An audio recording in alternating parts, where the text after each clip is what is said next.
नमस्कार, मैं राजेश भारद्वाज आप सभी का क्लेट प्रेप के ऑनलाइन प्लेटफॉर्म पर हार्दिक स्वागत करता हूं। Hello everyone, welcome to CLAT prep.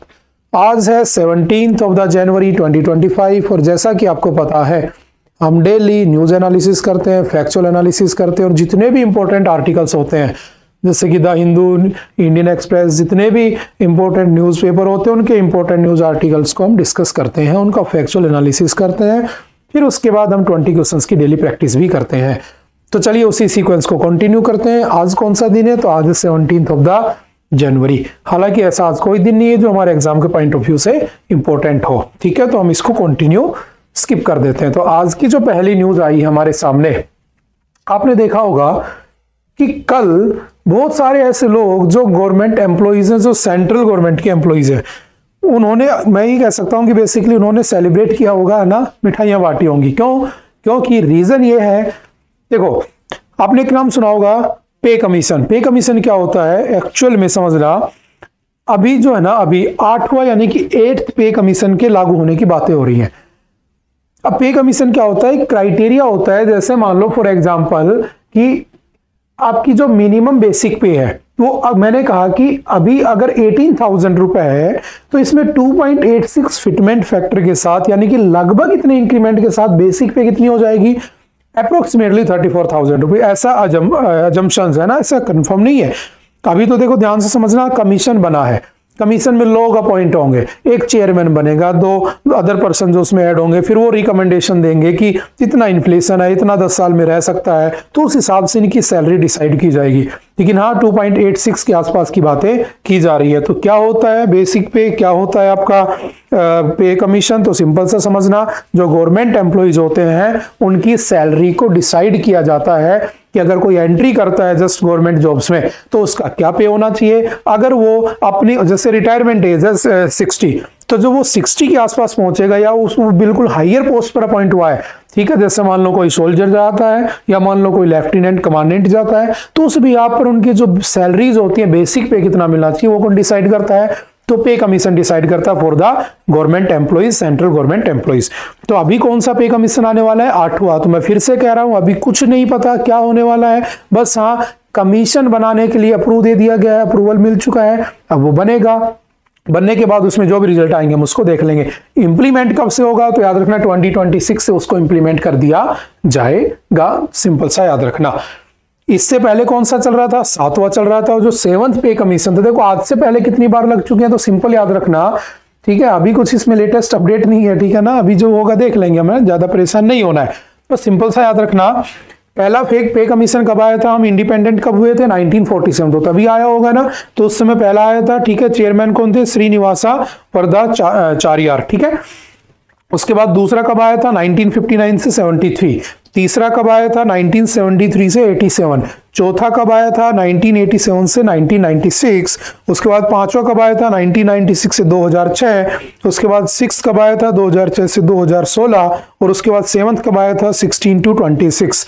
अब 26 में खत्म हो जाएगा, उसके बाद 8th बनेगा कब से? 26 से स्टार्ट हो जाएगा, समझ गए? तो सिंपल सा ऑनलाइनर में 2-4 बातें जस्ट याद रखनी है, ठीक है। अब बढ़ जाते हैं हम उसके बाद दूसरी न्यूज के ऊपर। इसमें जो भी होगा हम उसको दोबारा डिस्कस कर लेंगे। ये बहुत ही अच्छी एक न्यूज है, समझना इसको ध्यान से।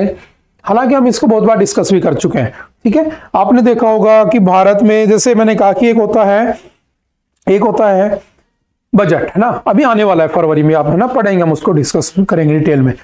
बजट क्या होता है कि मेरी कितनी इनकम है, ठीक है, मैं कितना अर्न करता हूं, मैं कितना एक्सपेंडिचर करता हूं, कितना खर्च करता हूं, ये मेरा बजट है। कितना मेरे पास आ रहा है, कितना जा रहा है, जो बच रहा है वो मेरी सेविंग है, नहीं बच रहा है तो मैं डेफिसिट में हूं, मैं किसी से उधार लेके काम कर रहा हूं। जैसे हमारी इंडियन गवर्नमेंट का लास्ट जो बजट था लगभग 48.66 लाख करोड़ के आसपास था। अब मैंने कहा कि अभी बजट आने वाला है, लेकिन ये बजट हिल कैसे जाता है, मतलब बजट कैसे कम रह जाता है? जैसे मान लो तुमने सोचा कि हम ट्रिप पे चलते हैं, 40,000 रुपए का ट्रिप है, और जब तुम वापस आए तो पता चला 80,000 रुपए खर्च हो गए।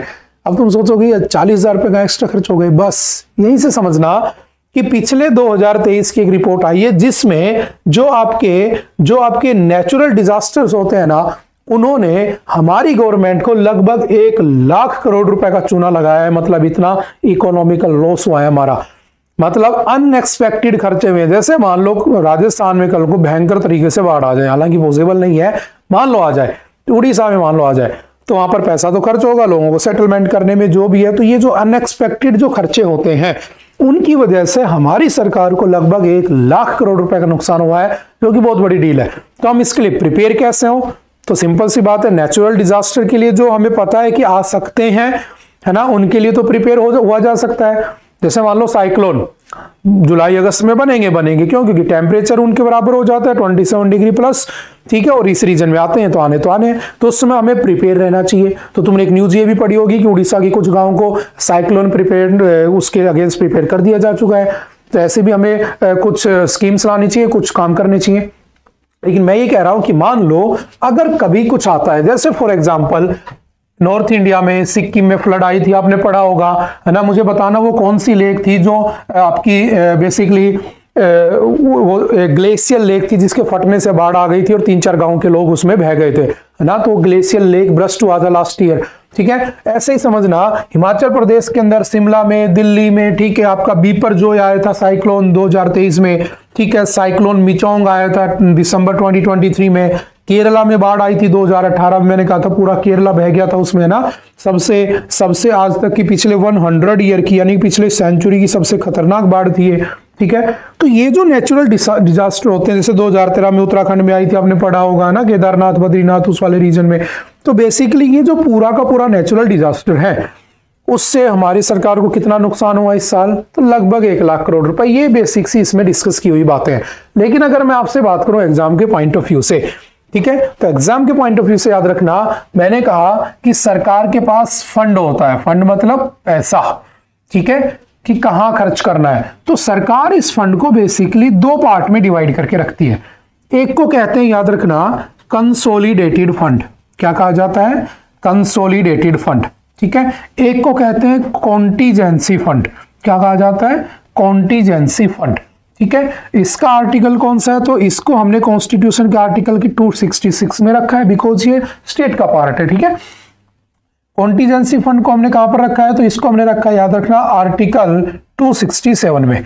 और एक और चीज होती है, शायद आपने सुना होगा, पब्लिक फंड जो होता है, पब्लिक प्रोविडेंट फंड होता है, पीपीएफ, है ना, जिसमें लोग अपना पैसा इन्वेस्ट करते हैं। वो बेसिकली वो आपका पैसा 15 साल के लिए सरकार के पास फ्रीज हो जाता है ना, उसका सरकार यूज करती है, बाद में आपको उसके हिसाब से इंटरेस्ट रेट के हिसाब से आपको 15 ईयर के बाद पे आउट कर देती है। आप चाहो तो उसको कंटिन्यू कर सकते हो, ठीक है। अब मैंने कहा पब्लिक जो फंड होता है, अब मैंने कहा कंसोलिडेटेड फंड क्या होता है? तो इसका यूज मैं कर सकता हूं by the permission of parliament. किसकी परमिशन से? पार्लियामेंट। याद रखना, पैसा किसका है? पैसा जनता का है, ठीक है, टैक्स हम पे करते हैं। तो हमारा पैसा हम ही से पूछ कर खर्च होगा। तो आपसे मोदी जी घर पे फोन थोड़ी ना करेंगे कि बताओ भाई तुम्हारे से तुमने कल शाम को एक चिप्स का पैकेट खाया था, उसमें से 1 रुपया हमारे पास पहुंचा था, तो क्या तुम कहो तो हम इस पैसे को खर्च कर दें? तो आपसे थोड़ी ना पूछा जाएगा। तो पूछेंगे किससे? तो हमारे द्वारा रिप्रेजेंटेड, जो हमारे द्वारा इलेक्टेड लोग हैं, जो हमें रिप्रेजेंट करते हैं इन पार्लियामेंट, क्या कहते हैं उनको? Member of parliament. हम ही ने तो उसको जयपुर से यहां से इलेक्ट करके भेजा है। तो वो बेसिकली अगर किसी चीज के लिए हाँ कर देगा तो मतलब हमने भी हाँ कर दिया, क्योंकि वो हमारा रिप्रेजेंटेशन कर रहा है वहां पे। पता चल, बात समझ में आ रही है? तो जो मेंबर ऑफ पार्लियामेंट होते हैं, यानी कि जो पार्लियामेंट है, उसकी परमिशन के साथ ही इस पैसे का यूज होता है, सिंपल याद रखना। लेकिन मैंने कहा कि कभी नेचुरल डिजास्टर आ गया, कभी अचानक से कुछ घटना हो गई, तो उस समय मान लो कभी ऐसा हो कि पार्लियामेंट बैठ ही नहीं पा रही है, पार्लियामेंट की परमिशन ली नहीं जा रही है, देन कुछ पैसा कहां पर होता है? तो याद रखना कॉन्टीजेंसी फंड में होता है, जो सिर्फ इमरजेंसी या नेचुरल जो डिजास्टर होते हैं उन केस में यूज हो सकता है। नेशनल इमरजेंसी की बात नहीं कर रहा मैं, नेचुरल जो इमरजेंसी होती है, डिजास्टर्स होते हैं, उनके केस में यूज किया जा सकता है। उसको हम कहते हैं कॉन्टीजेंसी फंड, और ये प्रेसिडेंट की परमिशन से यूज हो जाता है। सिंपल सा याद रखना, ठीक है। इन 2-4 बातों को जस्ट सिंपल सा याद रखना, ठीक है। उसके बाद चलते हैं नेक्स्ट। अगला आता है हमारा 28 spotted deer dot every square kilometre of Nagarhole tiger reserve in Karnataka. समझना, ये आपका जो टॉपिक है ना, ये पूरा का पूरा आपका एनवायरमेंट से रिलेट कर रहा है, ठीक है। अब जब ये एनवायरमेंट से रिलेट कर रहा है तो 2-4 बातें समझना। आपसे पूछेगा कि recently Nagarhole tiger reserve was seen in the news. कहां पर ये लिंक करता है, किससे लिंक करता है? तो ये कहां पर है? तो सिंपल सा याद रखना, ठीक है। देखो हुआ क्या, समझना। मैंने आपसे कहा कि नागरहोल है कहाँ पे, तो कर्नाटका, ठीक है। किससे लिंक बनाता है, तो इधर वाइल्ड लाइफ सेंचुरी है कौन सी, वायनाड यानी कि केरल में, ठीक है। यहाँ पर क्या मिला है, तो याद रखना स्पॉटेड डियर, जिसको हम चीतल कहते हैं, क्या कहा जाता है, चीतल, ठीक है। तो आपसे पूछेगा रिसेंटली चीतल या spotted deer were seen in the news, कहां पर मिले थे, नागरहोल टाइगर रिजर्व में, ठीक है। सिंपल सी बातें याद रखना। टाइगर रिजर्व क्या होती है आपको पता ही है, जहां पर हम टाइगर्स को प्रिजर्व करते हैं, और ये एक ऐसा टॉपिक है कहीं ना कहीं से घूम फिर कर आता रहता है और एग्जाम में भी देखा जाता है बहुत बार, ठीक है। तो इसको भी ध्यान रखना। जैसे हमने इन जानवरों को बचाने के लिए कौन सा एक्ट पास कर रखा है, तो बहुत से लोगों को चीजें याद भी हो चुकी होंगी, कौन सा है, वाइल्ड लाइफ प्रोटेक्शन एक्ट 1972। जब भी कभी जंगली जीवों की बात होगी, वाइल्ड एनिमल्स की बात होगी, तुम्हें इस एक्ट के बारे में पढ़ना पड़ेगा। तो कब आया था, 1972। और अगर मैं इन जानवरों को बचा रहा हूं तो मैं किसको प्रोटेक्ट कर रहा हूं, तो basically I am protecting the environment. तो एनवायरमेंट एक्ट कब पास हुआ था, तो environment protection act was passed इन 1986। और अगर मैं एनवायरमेंट को बचा रहा हूं तो मुझे क्या करना होगा, फॉरेस्ट को भी बचाना होगा। तो then forest conservation act was passed in 1980, ठीक है, 1980। ये दो चार बेसिक्स बातें याद रखना, ठीक है। उसके बाद चलते हैं next. ISRO docks 2 satellites puts India in elite league. मैंने आपसे उस दिन कहा था, ठीक है, लास्ट टाइम जब हमने इस टॉपिक को पढ़ा था लास्ट हिंदू एनालिसिस में, ठीक है, आपने बहुत दिन से पढ़ भी रहे होगे। डॉकिंग क्या होती है, जैसे मुझे मेरा अंतरिक्ष स्पेस स्टेशन बनाना है, आपको पता होगा इसका फर्स्ट फेज 2028 से स्टार्ट हो जाएगा और इसका जो फाइनल है वो 2035 में हम करने की सोच रहे हैं। यानी कि हम भी स्पेस में अपने एक स्टेशन बनाना चाहते हैं जहां पर हम चले जाएं, घूम जाए। यानी कि बेसिकली ये मान लो, बिल्कुल सिंपल लैंग्वेज में अपना फार्म हाउस बनाना चाहते हैं कि कभी हम घूमने जाएं तो हम वहां रुके और वहां से सारी चीजें कर सकें। समझ में आ गई बात। तो हम उसके लिए क्या होना चाहिए, तो एकदम से तो बन नहीं सकता, इतना बड़ा बनाकर तो ऊपर भेज नहीं सकते, तो हमें उसको ऊपर ही ज्वाइंट करना पड़ेगा, ऊपर ही जोड़ना पड़ेगा, डॉकिंग करनी पड़ेगी।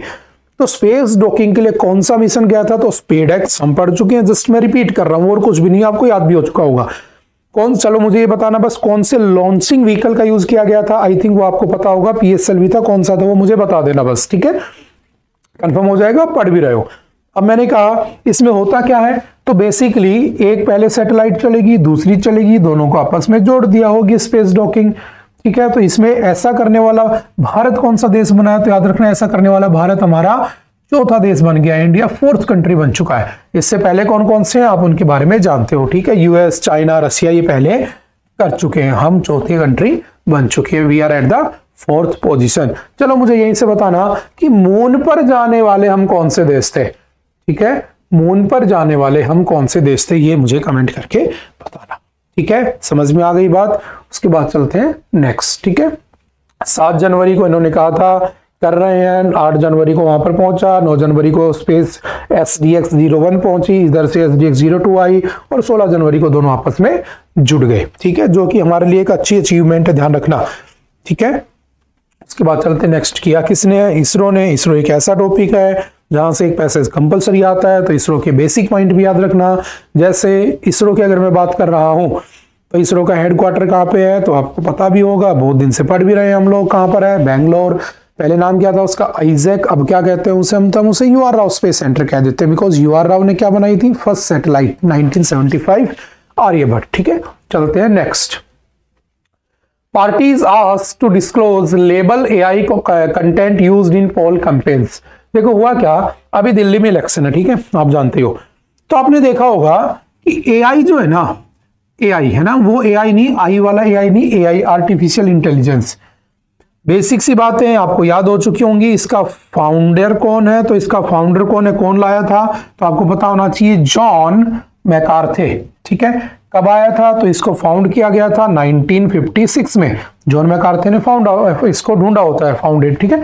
अब हुआ क्या, इस AI का एडवांस वर्जन आ चुका है, कौन सा, चैट GPT, ठीक है। और ये चैट GPT लाने वाला कौन था, तो आपको पता होगा, सैम ऑल्टमैन, ठीक है। और ये जो चैट GPT है ये कब आया था, तो 2022 में। इसकी कंपनी का क्या नाम है, सैम ऑल्टमैन की कंपनी का नाम तो आपको पता होगा, OpenAI, ठीक है। अब मैंने एक चीज कही आपसे कि इसका भी एडवांस वर्जन आ चुका है। चैट का मतलब होता है किसी से चैटिंग करना, GPT का मतलब होता है जनरेटिव प्री ट्रेन्ड ट्रांसफॉर्मर्स, मतलब basically these are some transformers, they are pre trained, पहले से ट्रेंड है, आप जो आप उससे पूछोगे आपको वो आंसर दे देंगे, ठीक है।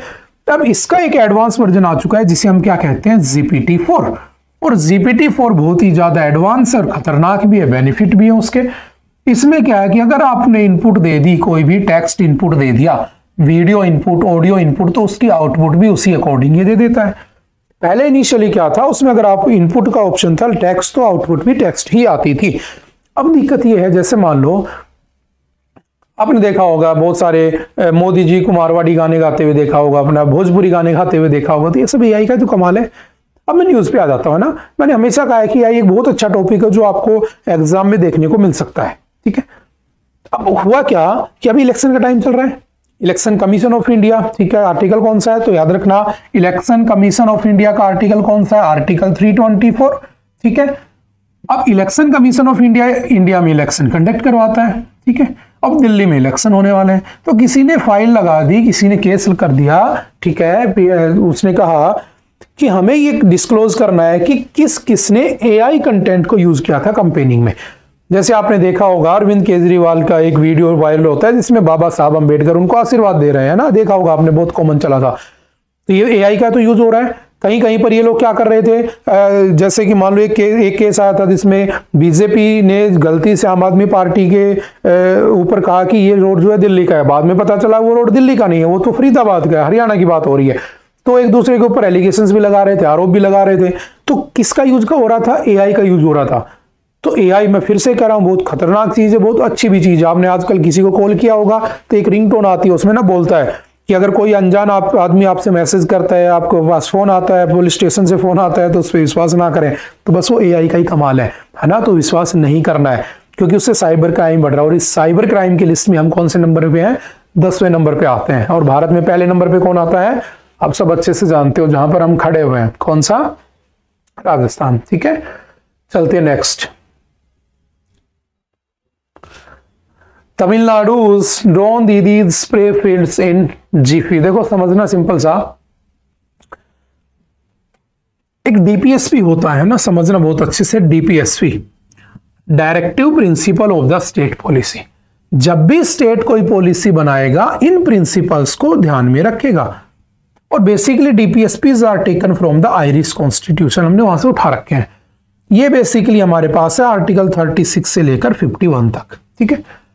और याद रखना DPSPs are not forcible by any court of law. वो जबरदस्ती नहीं है, कोई स्टेट करे तो करे, ना करे तो ना करे, फर्क नहीं पड़ता है, क्योंकि स्टेट की मर्जी होती है। इसी में एक आर्टिकल आता है, समझना, आर्टिकल 43, ठीक है। इसको समझ गए तो आप इसको समझ जाओगे। इस आर्टिकल 43 में लिखा है स्टेट विल मेक प्रोविजंस, बिल्कुल इजी लैंग्वेज में समझना, the state will make provisions to provide living wage to every citizen. सभी सिटीजन को लिविंग वेज स्टेट प्रोवाइड करेगा, करे तो करे, ना करे तो ना करे। अब लिविंग वेज क्या होता है, इतना तुम्हें पैसा मिले कि तुम्हारा जीवन चल सके। अब इसके लिए क्या करना होगा, तो मैंने कहा मनरेगा भी इसमें आ सकता है, क्योंकि मनरेगा में तुम्हें इतनी तो दिहाड़ी मिलती है दिन की कि तुम चटनी रोटी खा, उसको डेली पनीर थोड़ी ना खिलाएंगे तुम्हें, है ना, सरकार इतना भी नहीं देगी तुम्हें। तो बेसिकली क्या हो गया कि तुम्हें लिविंग वेज मिल गया। आपने देखा होगा इस लिविंग वेज को मिनिमम वेज में इनमें कन्वर्ट करने की बात हो रही है ना। जैसे आपका वो है, क्या बोलते हैं, दिल्ली, उसने 18,000 मिनिमम वेज फिक्स कर दिया, इतना तो देंगे। एक होता है लिविंग वेज। देखो ये डिपेंड करता है आप कहाँ रह रहे हो। अगर आप किसी गांव में रहते हो तो आप 5,000 में महीना निकाल सकते हो, लेकिन आप दिल्ली जैसे शहर में रहते हो तो आपको 50,000 भी कम पड़ जाएंगे। बात समझ में आ रही है? तो उसके अकॉर्डिंग लिविंग वेज होना चाहिए। इसी के अंदर कहा कि एक बात समझना, लिविंग वेज, ठीक है, समझ में आ गई बात। अब मैंने कहा इसके एक वो होता है, इसका एक दूसरा पार्ट है आर्टिकल 43 का ए पार्ट। इसमें लिखा है the state will make provisions to promote industries. State अपने वहां पर इंडस्ट्रीज को प्रमोट करेगा, लगाएगा। अब इंडस्ट्रीज क्यों लगाई गई?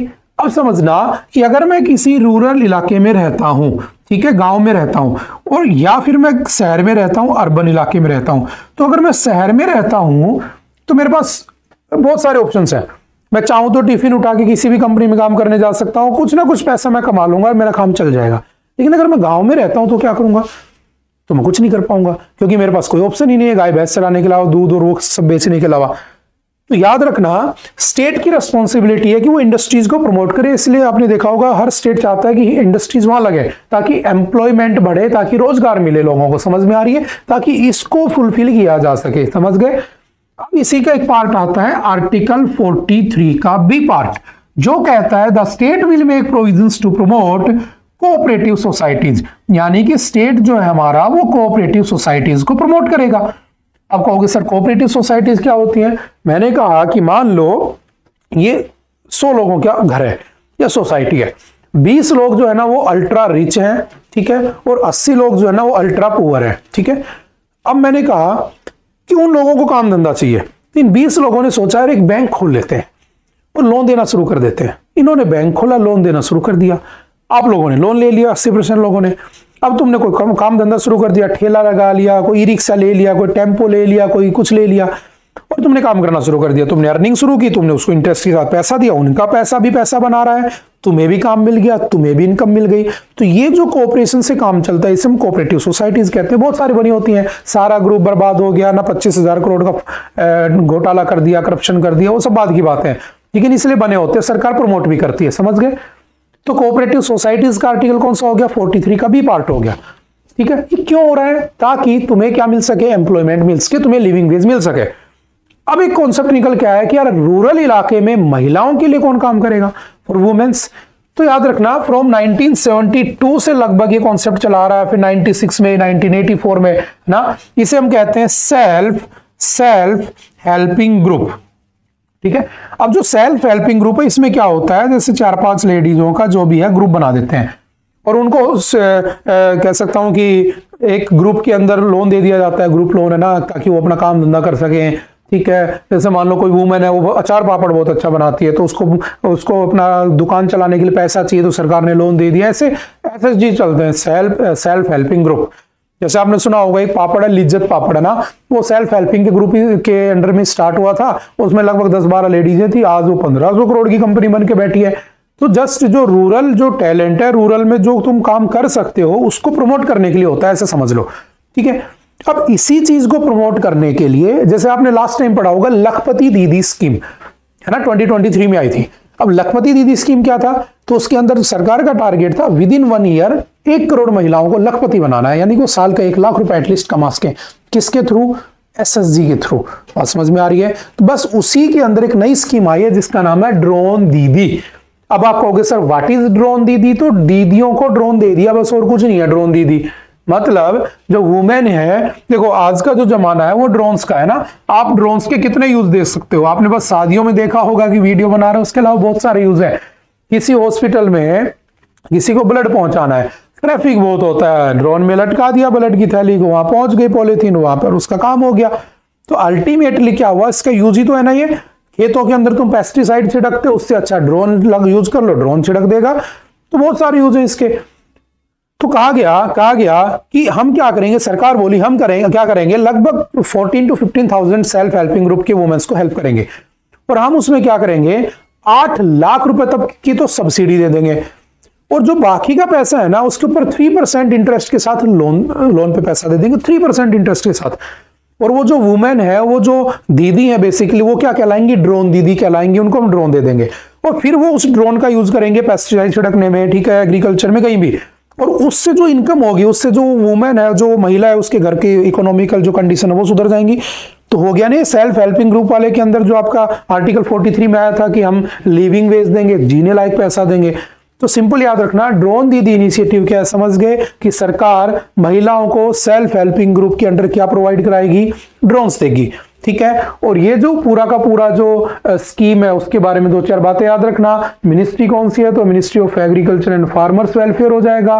कितनी वुमेन्स को इन्होंने इसमें टारगेट किया गया? लगभग 14,500, ठीक है। 2-4 बातें याद रखना। किसका पार्ट है? दीनदयाल अंत्योदय योजना, नेशनल रूरल लाइवलीहुड मिशन का इसका पार्ट है। मुझे बताना कि ये कब आया था आपका जो डे NRLM, ठीक है। आई थिंक आप समझ गए होंगे कैसे चीजें काम करती है, ठीक है। उसके बाद चलते हैं next. 6 die in Jallikattu and other bull related sports in Tamil Nadu. ये देखो अभी 2-4 दिन न्यूज में रहेगा क्योंकि पोंगल था ना, तमिलनाडु में जो पोंगल होता है बेसिकली उसके अंदर जल्लीकट्टू सेलिब्रेट किया जाता है। बेसिकली एक एंशिएंट टाइम से चली आ रही है एक कल्चर है। करते क्या है, एक सांड होता है बेसिकली ना, बुल जिसको बोला जाता है, उसके सींगों के ऊपर क्या करते हैं, कुछ बांध देते हैं ना, सिक्के वगैरह। और फिर जो यूथ होते हैं वहां के, जो बहादुर यूथ होते हैं बेसिकली है ना, वो क्या करते हैं, उसको पकड़ने की कोशिश करते हैं। लेकिन जो वो तो सांड है, उसमें दिमाग थोड़ी ना है, तो वो क्या करता है, उनको मार देता है। तो हर बार इतनी डेथ भी होती है। तो यहाँ पर दो चीजें निकल के आई देखो, एक तो जानवर परेशान हो रहा है ना, तुम उसे परेशान कर रहे हो, एक इंसानों की डेथ हो रही है। तो ये ना तो हमारे लिए अच्छा है ना उस जानवर के लिए अच्छा है। तो क्या ये कल्चर होना चाहिए, क्या ये प्रोसेस होनी चाहिए? पहला क्वेश्चन तो ये आता है। तो नहीं होनी चाहिए, क्योंकि एनिमल क्रुएल्टी हो रही है, तुम किसी जानवर को मार रहे हो। अगर तुमने गलती से किसी भैंस को 2 डंडे लगा दिए और मैंने वीडियो बनाकर पेटा एक्ट लगा दिया तुम पे, जेल चले जाओगे कि तुम जबरदस्ती भैंस को मार रहे थे। हालांकि वो जानवर है, वो मारने के बाद ही काम करता है, वो तुम भी जानते हो, लेकिन ये एक्ट भी तो बना हुआ है ना, पेटा। सिंपल याद रखना, पेटा, ठीक है। Animal welfare board of India, देखो समझना इसको बहुत ध्यान से, इसको बिल्कुल शुरू से समझना। व्हाट इज जल्ली? जल्ली का मतलब होता है गोल्ड या सिल्वर के कॉइन। कट्टू मतलब उसके हॉर्न पे, सिंगों पे बांध दिया जाता है, उसको पकड़ना होता है जैसे पकड़ रहा है, ठीक है। अब मैंने कहा कि हुआ क्या, एंशिएंट टाइम से चली आ रही है, लेकिन इसको 2014 में एक केस आता है, animal welfare board of India versus A Nagaraja case. उस केस में जल्लीकट्टू को सुप्रीम कोर्ट बैन कर देता है कि भाई तुम क्या कर रहे हो, जो आपका पेटा एक्ट है उसका क्या कर रहे हो, बेसिकली वो इलेक्शन कर रहे हो, ठीक है। और वो जो पेटा एक्ट था, prevention of cruelty to animals act, ये कब आया था? तो सिंपल याद रखना 1960 के अंदर। और 2014 में इसको सरकार ने क्या कर दिया? बैन कर दिया। अब बात समझना, जब इसको बैन किया गया तो ये तो वहां का स्टेट फेस्टिवल बना हुआ है, लोग तो बनाएंगे, मानेंगे नहीं। तो हुआ क्या, एक बात समझना, 2014 में बैन करने के बाद दोबारा से 2017 में तमिलनाडु ने इसके अंदर कुछ अमेंडमेंट कर दिए। अब देखो पूरा मुद्दा समझना है क्या। सुप्रीम कोर्ट ने कहा मत करो क्योंकि एनिमल क्रुएल्टी होती है, ठीक है, एनिमल क्रुएल्टी होती है। ये बोले हम तो करेंगे, हमारा कल्चर है। तो सुप्रीम कोर्ट बोला ऐसे कैसे करोगे? तो उन्होंने कहा भाई हम तो करेंगे, आर्टिकल 29 जो है ना फंडामेंटल राइट का ना, जो क्या कहता है कि तुम्हें तुम्हारे रिलीजियस कल्चर्स को मेंटेन करने का राइट है, तो हमारा रिलीजियस कल्चर हम तो करेंगे। तो एक आर्टिकल 29 को उन्होंने क्लेम किया कि यहां पर लिखा हुआ तो हम तो करेंगे। फिर एक बात समझना, आप लोगों ने एक चीज पढ़ी होगी, schedule number 7 of the Indian constitution. Schedule number 7 क्या कहता है समझना, इसमें एक होता है यूनियन लिस्ट, ठीक है, बहुत ध्यान से समझना, एक होता है स्टेट लिस्ट, ठीक है, एक होता है कॉन्करेंट लिस्ट, ठीक है। होता क्या है, यूनियन लिस्ट में जो चीजें उसमें सिर्फ यूनियन ही इंटरफेयर कर सकता है, स्टेट लिस्ट में रूल स्टेट बना सकता है, कॉन्करेंट लिस्ट में रूल दोनों मिलकर बना सकते हैं। तो ये जो पूरा मुद्दा है ना, ये कॉन्करेंट का मुद्दा है, समझ में आ रही है। अब सुप्रीम कोर्ट ने कह दिया कि ऐसा नहीं होगा, बैन लगा दिया, ठीक है साहब, बैन हो गया। अब क्या हुआ, ये जो 2-4 स्टेट थे, तमिलनाडु, कर्नाटक, ये तो बनाएंगे, इन्होंने क्या किया, उस बिल को पास किया 2017 में, और उस बिल को पास कर भेज दिया किसके पास? प्रेसिडेंट के पास। तो एक बात समझना, यूनियन लिस्ट में जो सब्जेक्ट होता है ना, उस मैटर सब्जेक्ट पे सिर्फ यूनियन का राइट होता है, स्टेट पे सिर्फ स्टेट का, इस पे दोनों का। लेकिन याद रखना, अगर कॉन्करेंट लिस्ट का कोई सब्जेक्ट है और उस कॉन्करेंट लिस्ट के सब्जेक्ट के ऊपर अगर कोई स्टेट उस बिल को भेज देता है प्रेसिडेंट के पास, जैसे मैंने आपसे कहा था वो ध्यान से समझना, ठीक है। मैंने आपसे एक चीज कही थी कि मान लो कोई बिल है, ठीक है, मान लो कोई बिल है, ठीक है, वो पास हुआ, ठीक है, या निकला, पहले लोकसभा आया, देन वो राज्यसभा गया, देन वो प्रेसिडेंट के पास गया, ठीक है। या मान लो पहले वो राज्यसभा गया, देन वो लोकसभा के पास गया, देन प्रेसिडेंट के पास। इफ प्रेसिडेंट ने साइन कर दिया उसके ऊपर तो वो एक्ट बन जाएगा, नहीं करेगा तो वही खत्म हो जाएगा, या उसके ऊपर वीटो होती है, जो वीटो पावर वो यूज कर लेगा आर्टिकल 111 का यूज करके। लेकिन मैंने कहा दूसरे केस में कोई स्टेट है, ठीक है, स्टेट है, और स्टेट ने कोई बिल पास किया, वो गया विधानसभा, है ना, स्टेट असेंबली, और वो गया गवर्नर के पास। अब गवर्नर के पल्ले नहीं पड़ रहा है कि मैं पास करूं कि नहीं करूं, गवर्नर फंस चुका है। तो गवर्नर क्या करता है, उस बिल को पास कर देता है प्रेसिडेंट के पास, और ये आर्टिकल होता है आपका article 200, by using article 200 governor can pass the bill to president. तो प्रेसिडेंट अगर मान लो उसमें साइन कर दे तो एक्ट बन जाएगा, नहीं तो खत्म हो जाएगा। और इसका मिसयूज भी होता है, काफी आर्टिकल भी आ चुके हैं, जो केरल तमिलनाडु वाले दुखी होते हैं बेचारे। तो इस वाले केस में क्या हुआ, ये सब्जेक्ट किसका था, कॉन्करेंट लिस्ट का, इन तीनों चारों स्टेट ने बिल पास कर भेज दिया किसके पास, प्रेसिडेंट के पास। उस समय क्या था, उस समय इलेक्शन का टाइम था, और इलेक्शन का टाइम था तो प्रेसिडेंट को पास करना पड़ा, क्योंकि प्रेसिडेंट तो बेसिकली पीएम की तो हाथों की कठपुतली है, he is just the nominal head, actual head तो प्रधानमंत्री है। और उस समय साउथ में इलेक्शन भी थे, तो इन भाइयों ने क्या किया, उस बिल को पास कर दिया। तो उस बिल को पास कर दिया तो सुप्रीम कोर्ट का जो ऑर्डर था वो रिवर्स हो गया। बात समझ में आ रही है? यानी कि अगर ऐसा होता है किसी कॉन्करेंट लिस्ट के मैटर को सीधा यहां भेजा जाता है और प्रेसिडेंट अगर उसको पास कर देता है तो वो सुप्रीम कोर्ट के उस ऑर्डर को भी ओवर कर सकता है। तो दोबारा से क्या हुआ, जल्लीकट्टू बनाया जाने लगा। अब किसी भाई ने दोबारा से इसको सुप्रीम कोर्ट में चैलेंज कर दिया कि साहब आपने तो मना किया था, ये तो बना रहे हैं। अब सुप्रीम कोर्ट में फिर मैटर पहुंचा। अब जब सुप्रीम कोर्ट में मैटर पहुंचा तो सुप्रीम कोर्ट बोला ये मानेंगे तो है नहीं, क्योंकि ये कहते हैं आर्टिकल 29 में लिखा है। बात समझ में आ रही है? लेकिन सुप्रीम कोर्ट ने कहा देखो गलत तो है। देखो जैसे समझना, आर्टिकल 29 ठीक है, लेकिन एक वाइल्ड लाइफ प्रोटेक्शन नाम की तो चीज होती है ना, you have to protect that wild animal. लेकिन तुम तो उससे दुखी कर रहे हो तो या तो वो तुम्हें मारेगा, 6 लोगों को मार दिया, या तुम उसे मारोगे। पहली बात समझ में आ रही है। दूसरा हुआ आर्टिकल 21 क्या कहता है, राइट टू लिव। हर इंसान को जीने का राइट है, और हर जानवर को जीने का राइट है, तुम सबको थोड़ी ना मार दोगे। बात समझ में आ रही है? तो उसका भी तो आर्टिकल 21 है, वो भी तो सांसें ले रहा है बेचारा। फिर कहा गया आर्टिकल 48, क्या कहता है 48? डीपीएसपी का पार्ट है, directive principle of the state policy. Follow करो तो करो, ना करो तो ना करो, डजंट मैटर। 48 कहता है the state will make provisions to promote agriculture and animal husbandry. State की जिम्मेदारी है कि वो एग्रीकल्चर को प्रमोट करे और एनिमल हस्बेंड्री को प्रमोट करे। अब एनिमल हस्बेंड्री क्या होती है तो समझना, एनिमल हस्बेंड्री का मतलब ये होता है बेसिकली, हस्बैंड एनिमल नहीं है यहाँ पे, है ना। एनिमल हस्बेंड्री का मतलब होता है पशुपालन, गाय भैंस ये सब पालना। तो हमें इसको प्रमोट करना चाहिए। तो हम तो गाय भैंस पाल रहे हैं, हम काम वायोलेशन कर रहे हैं, हम तो अच्छा कर रहे हैं।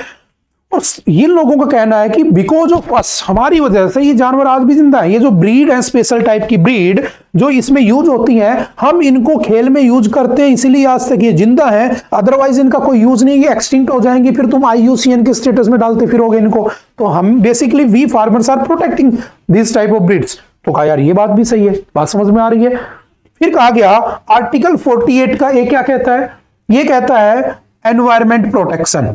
एनवायरमेंट प्रोटेक्शन तो ये कहते हैं कि हम इनको बचा रहे हैं, हम किसी जानवर को बचा रहे हैं, तो basically we are protecting environment. अगर कल को सारे शेरों को मार दिया जाए तो एनवायरमेंट वैसे खराब हो जाएगा। तो हर जीव को बचा के रखा है हमने, तो we are protecting environment, we are protecting that wildlife, we are protecting that animal husbandry को प्रमोट कर रहे हैं, we are promoting that animal husbandry, जो आप डीपीएसपी में लिख के बैठे हो। बात समझ में आ रही है? फिर इन्होंने कहा आर्टिकल 51 के ए के जी में लिखा है ना। 51 क्या होता है तो आपको पता होगा, फंडामेंटल ड्यूटीज, है ना। देखो मैं इस देश में पैदा हो गया, अगर मैं पैदा हो चुका हूं तो मेरा ये काम नहीं है कि मैं पैदा हुआ, इंजॉय किया, रिसोर्सेज को वेस्ट किया, है ना, बढ़िया मैं गाड़ी चलाता हूं, मेरे पास खूब पैसा है, लेकिन मैं कुछ कर ही नहीं रहा देश के नाम पे। मुझे कुछ करना चाहिए।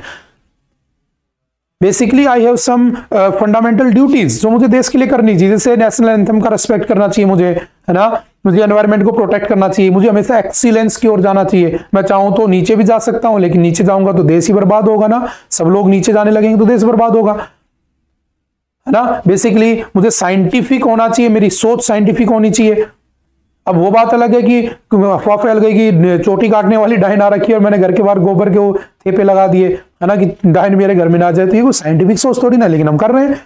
लेकिन इसमें लिखा है कि we should have a scientific thinking होनी चाहिए हमारी, हमें साइंस के हिसाब से सोचना चाहिए, तभी तो देश आगे बढ़ेगा। तो हमारी कुछ ड्यूटीज है, उसमें एक ड्यूटी में आता है we have to protect the environment. तो कह रहे हैं हम तो वो ड्यूटी भी अपना कर रहे हैं, मार थोड़ी ना रहे उनको। बात समझ में आ रही है? तो इन्होंने बहुत सारे ये आर्ग्यूमेंट दिए। सुप्रीम कोर्ट ने कहा ठीक है, यहां भी तुम कह रहे हो बस ये तो चीज है, ये भी है, तो एक काम करो दोबारा शुरू कर दो। याद रखना, दोबारा से सुप्रीम कोर्ट ने इसको क्या कर दिया, अलाउ कर दिया। तो ये पूरा मैटर याद रखना, 14 में क्यों बंद किया था, फिर 17 में स्टेटों ने क्या अमेंडमेंट किए थे, क्या पूरा मैटर था, कौन से लिस्ट की वजह से, किस वजह से उसको दोबारा लाना पड़ा, ठीक है, क्या कॉन्करेंट लिस्ट होती है, क्या ये सारे मैटर होते हैं, बेसिक बातें जस्ट याद रखना, ठीक है। अब ये अलाउड है, बस इतना समझ लेना, ठीक है। चलते हैं आगे। जनवरी में आता है, ठीक है, पोंगल मनाया जाता है, आपसे पूछ लेगा Pongal festival is celebrated in, तो याद रखना है ना, कुछ भी लैंग्वेज बन सकती है एग्जाम में, ठीक है। चलते हैं आगे। Union cabinet clears third launch pad at Sriharikota. देखो मैंने कहा इसरो है ना, इसरो के बारे में आप सब जानते होंगे, मैं 2 लाइनें लिख देता हूं, ठीक है। कब बना था? 15 अगस्त 1969 में बना था। इसरो जो है इसका फाउंडर कौन है, तो आपको पता होगा इसके फाउंडर बेसिकली कौन थे, तो डॉक्टर विक्रम साराभाई। ठीक है, डॉक्टर विक्रम साराभाई, इन्हीं को फादर ऑफ इंडियन स्पेस कहते हैं। Where is the headquarter of the ISRO, तो याद रखना इसका हेडक्वार्टर कहां पे है, बैंगलोर। ठीक है, क्या कहते हैं उसको, UR राव स्पेस सेंटर कहते हैं, क्योंकि UR राव ने फर्स्ट सैटेलाइट बनाई थी जिसका नाम क्या था, आर्यभट्ट। और यहां पर क्या बनती है, तो यहां पर सैटेलाइट बनती है। ठीक है, अब एक बात समझना, इसरो के बेसिकली बहुत सारे सेंटर है, लेकिन अगर मैं इंडिया के मेन सेंटर्स की बात करूं तो एक यहां पर गुजरात में बना हुआ है जिसको हम कहते हैं SEC, है ना, स्पेस एप्लीकेशन सेंटर। यहां पर सारे के सारे प्लान किए जाते हैं, कौन सा मिशन कहां जाएगा कहां नहीं जाएगा, उसके लिए पूरी प्लानिंग यहां होती है अहमदाबाद में। फिर एक यहां पर बना हुआ है, थोड़ा सा नीचे जाऊं तो बैंगलोर में क्या होता है, तो यहां पर ये हेडक्वार्टर भी है, मैंने कहा UR राव स्पेस सेंटर नाम है उसका, क्योंकि UR राव ने पहला स्पेस सैटेलाइट बनाई थी 1975 में, आर्यभट्ट। तो हुआ क्या कि यहां पर क्या होता है, तो यहां पर सैटेलाइट बनती है, तो जहां सैटेलाइट बनती है तो उसको सैटेलाइट मैन ऑफ इंडिया जो है UR राव उसका नाम दे दिया। अब मैंने कहा प्लानिंग भी हो गई, सैटेलाइट भी बन गई, अब क्या चाहिए, अब मुझे उस मिशन को लॉन्च करना है। कहां करना है, मान लो मार्स पे, तो मुझे क्या चाहिए, लॉन्चिंग व्हीकल चाहिए। किसमें रख के भी तो लेके जाओगे, तो लॉन्चिंग व्हीकल कहां बनाए जाते हैं, तो याद रखना सिंपल, तिरुवनंतपुरम में, केरला में। और तिरुवनंतपुरम में जो स्पेस स्टेशन है उसका नाम क्या है, तो उसका नाम याद रखना Vikram Sarabhai space centre, VSSC बोलते हैं। तो बेसिकली यहां पर लॉन्च व्हीकल बनते हैं, यहां पर सैटेलाइट बनती है बैंगलोर में। ठीक है, और आपका गुजरात अहमदाबाद में क्या बनता है, प्लानिंग होती है। अब 3 चीज हो चुकी है, लास्ट फेज बच गया, इसको भेजना है। तो इसको भेजा कहां से जाता है, तो याद रखना आंध्र प्रदेश में एक जगह है, कौन सी, श्री हरिकोटा। उस श्री हरिकोटा कहां बनी है, बहुत बार 1000 बार क्वेश्चन आ चुका है बहुत से एग्जाम में, कहां बनी है, तो याद रखना पुलिकट लेक के ऊपर ये बनी हुई है ना, पुलिकट झील के ऊपर, लेक के ऊपर ये बना है। ठीक है, इस श्री हरिकोटा के पुलिकट लेक के अंदर क्या बना हुआ है, लॉन्चिंग पैड बने हुए हैं, यहां से सारे मिशन लॉन्च होते हैं। और ये कितने हैं, तो ये 2 थे। आपने देखा होगा पिछले साल चंद्रयान और ये गए थे, उस समय दिखाते थे जहां से वो लॉन्च किए जा रहे थे, तो 2 बने हुए हैं। अब इसरो ने तीसरा भी बना दिया है, मतलब यूनियन कैबिनेट ने तीसरे को बनाने के लिए अप्रूवल दे दिया, तो मतलब बन जाएगा 1 साल के अंदर। कितने रुपए का प्रोजेक्ट है, तो 3984.86 करोड़ का प्रोजेक्ट है। आपसे पूछेगा कितने हो चुके हैं हमारे पास, तो कुछ दिन बाद हमारे पास 3 हो जाएंगे। तीनों कहां पर है, तो श्री हरिकोटा में। इसका नाम क्या है, याद रखना इसे SDSS कहते हैं, SC, Satish Dhawan space station कहा जाता है, इसको ध्यान रखना। इसका नाम है सतीश धवन, इसका नाम है विक्रम साराभाई। इसको कहते हैं, पहले इसको आईजैक कहते थे, इंफॉर्मेशन शेयरिंग एनालिसिस सेंटर, अब इसको UR राव सेंटर कहते हैं। ठीक है, और इसको क्या कहते हैं, SEC यानी कि स्पेस एप्लीकेशन सेंटर। अच्छा, अगर मान लो तुमसे पूछ ले कि इंडिया में कोई प्राइवेट भी लॉन्चिंग पैड है क्या, तो आपने देखा होगा जैसे नासा सरकारी है ना, SpaceX प्राइवेट है, रिलेटिविटी जो वहां का वो भी प्राइवेट है। आपने सुना होगा अमेजोन का जो मालिक है, क्या नाम उसका, जेफ बेजोस है ना, उसका कौन सा है, ब्लू ओरिजिन, वो भी प्राइवेट है। तो इंडिया में भी प्राइवेट स्पेस एजेंसीज हैं, जैसे स्काई रूट प्राइवेट लिमिटेड। ठीक है, जैसे आपने सुना होगा लास्ट ईयर दुनिया का पहला, है ना, world's first 3D printed rocket engine छोड़ा गया था, जो भारत ने छोड़ा था। और वो छोड़ने वाला कौन था, तो उसका नाम था अग्निकुल कॉस्मोस। ये उस स्पेस एजेंसी का नाम है जो भारत की है, प्राइवेट, 2017-18 में बनी थी। और इसने जो वो बनाई थी फर्स्ट 3D प्रिंटेड जो रॉकेट बनाया था इंजन, उसका नाम क्या था, तो याद रखना उसका नाम था अग्निबाण। तो बेसिकली इंडिया में भी प्राइवेट है, तो क्या प्राइवेट लॉन्चिंग पैड भी है क्या, मेरा क्वेश्चन ये है। तो हाँ, एक लॉन्चिंग पैड भी है प्राइवेट, जिसका नाम क्या है, धनुष। तो याद रखना ये कहां पे है, तो ये तमिलनाडु में, ध्यान रखना। अगर पूछे सरकारी कौन सा है, तो 2 हो गए, वो तीसरा बन रहा है। प्राइवेट पूछे तो कौन सा है, धनुष है, कहां पर, तमिलनाडु। कंपनी कौन सी है, अग्निकुल कॉस्मोस। ठीक है, जो लास्ट ईयर अग्निबाण की वजह से न्यूज में बनी हुई थी, समझ गए। उसके बाद चलते हैं नेक्स्ट। ठीक है, जब बन जाएगा तब इसको फिर देख लेंगे। Justice K Vinod Chandran sworn as the supreme Court जज, top court closes to full strength. देखो समझना, आपने पढ़ा होगा सुप्रीम कोर्ट, है ना, आर्टिकल कौन सा इसका, हमारे कॉन्स्टिट्यूशन का 124। आपने पढ़ा होगा ये बना कब था, तो इसकी फॉर्मेशन कब हुई थी, 26 जनवरी 1950। और जो पहली बार जब बना था, तो इसमें जो टोटल जजों की स्ट्रेंथ थी वो थी 1+7, यानी कि 8 जज थे उसमें। एक उसमें CJI थे जिनका नाम क्या था, चीफ जस्टिस ऑफ इंडिया। तो याद रखना हीरा लाल जे कानिया, यानी कि HJ कानिया कहते हैं। He was our first chief justice of India. आज के दिन कौन है, तो संजीव खन्ना, अभी कुछ दिन पहले चेंज हुए, आप जानते हो इस बात को, है ना। अब मैंने कहा कि जब ये थे तो उस समय इनकी स्ट्रेंथ 8 थी, है ना, 1 + 7। अब कितनी है? तो अब टोटल स्ट्रेंथ है इनकी, याद रखना, 1 + 33 यानी कि 34। लेकिन अच्छा एक बात समझना, हमारे यहां पर दिक्कत क्या है ना, हमारे यहां पर केस बड़े पेंडिंग रहते हैं।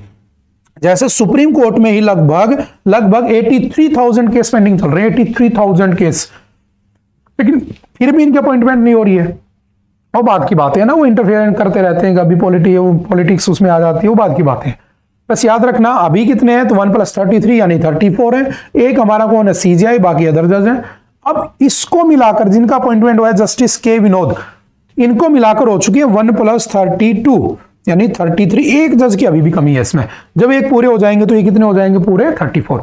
अब आप कहोगे सर क्या ये फिक्स होता है, क्या इतने होंगे? हाँ, ये डिसाइड किया जाता है टाइम के हिसाब से, नंबर ऑफ केसेस के हिसाब से बढ़ा सकते हैं। जैसे इनिशियली 8 थे, है ना, उसके बाद एक एक्ट याद रखना, सुप्रीम कोर्ट नंबर ऑफ जजेस act, that was passed in 1956।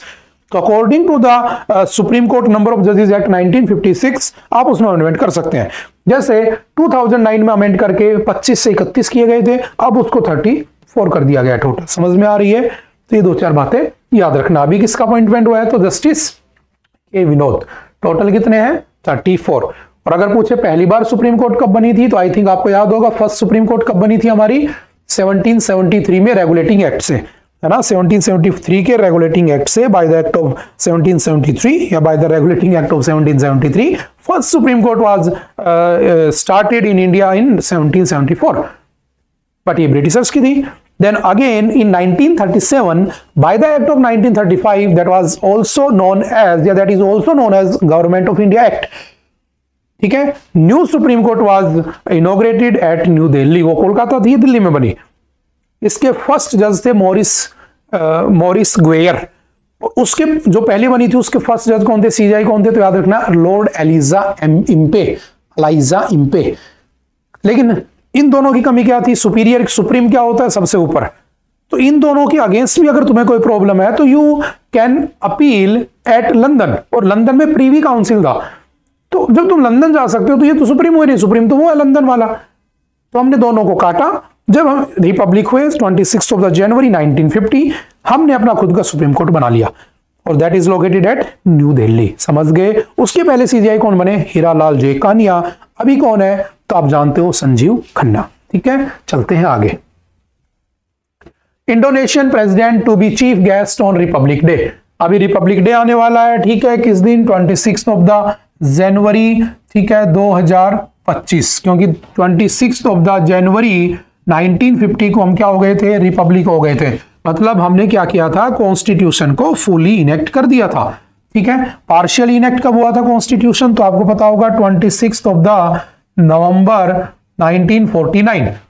9 दिसंबर 1946 जिस दिन पहली मीटिंग हुई थी कॉन्स्टिट्यूएंट असेंबली की, तब से लेकर अब तक 2 साल 11 महीने 18 दिन में ये बना। बनने के बाद इसको पार्शियली इनेक्ट किया गया। Only 16 articles were enacted. इस दिन को हम सेलिब्रेट करते हैं as national constitution day, but the constitution was fully enacted on 26 January 1950। That's why we celebrate 26 January as republic day.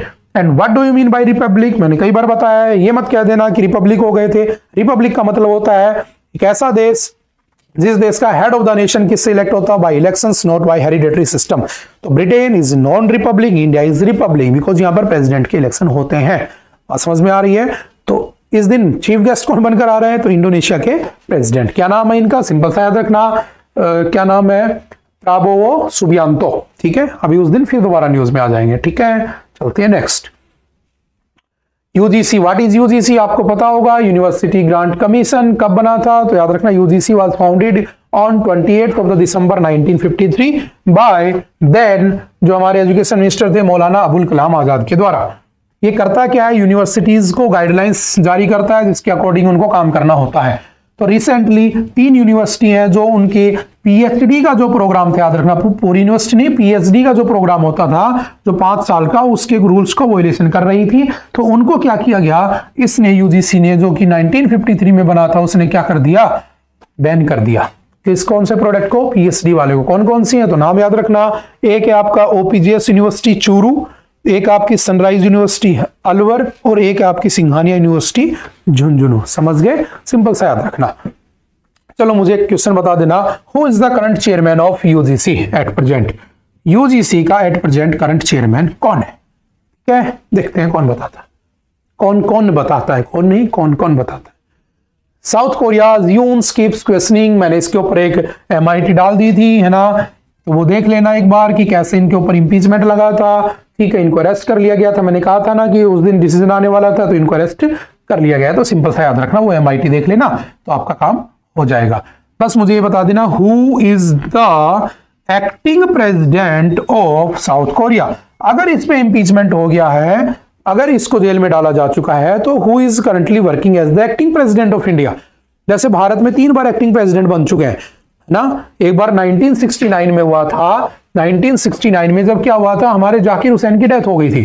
जब जाकिर हुसैन की डेथ हो गई थी तो प्रेसिडेंट की पोस्ट हो गई खाली, तो जो वाइस प्रेसिडेंट था उस वाइस प्रेसिडेंट को एज ए एक्टिंग प्रेसिडेंट बना दिया गया था। और वो कौन बने थे? VV Giri was elected as the acting president of India. ठीक है, फिर क्या हुआ 1969 में, अब क्या होगा, हम राजा के पोस्ट को खाली नहीं रख सकते, तो मिनिमम विद इन 6 मंथ हमें इलेक्शन कराने पड़ेंगे। तो इलेक्शन की बारी आई तो जो वीवी गिरी थे, बोला मैं भी लड़ूंगा इलेक्शन, मैं क्यों एक्टिंग रहूं, मैं भी लड़ूंगा। वो लड़ने के लिए चले गए, तो जब उसने नॉमिनेशन कर दिया तो फिर पोस्ट खाली हो गई। तो मैंने कहा प्रेसिडेंट की भी पोस्ट खाली, वाइस प्रेसिडेंट की पोस्ट खाली, अब कौन बनेगा? क्योंकि वाइस प्रेसिडेंट कभी भी बनाओ कोई फर्क नहीं पड़ता, इसके लिए कंपलसरी प्रेसिडेंट के लिए 6 मंथ में बनना चाहिए, ऐसा रूल है, आर्टिकल 61 आपने पढ़ा होगा पॉलिटी में। अब क्या हुआ, हमारे जो सुप्रीम कोर्ट के CJI थे ना, चीफ जस्टिस ऑफ इंडिया, उनको क्या बना दिया गया?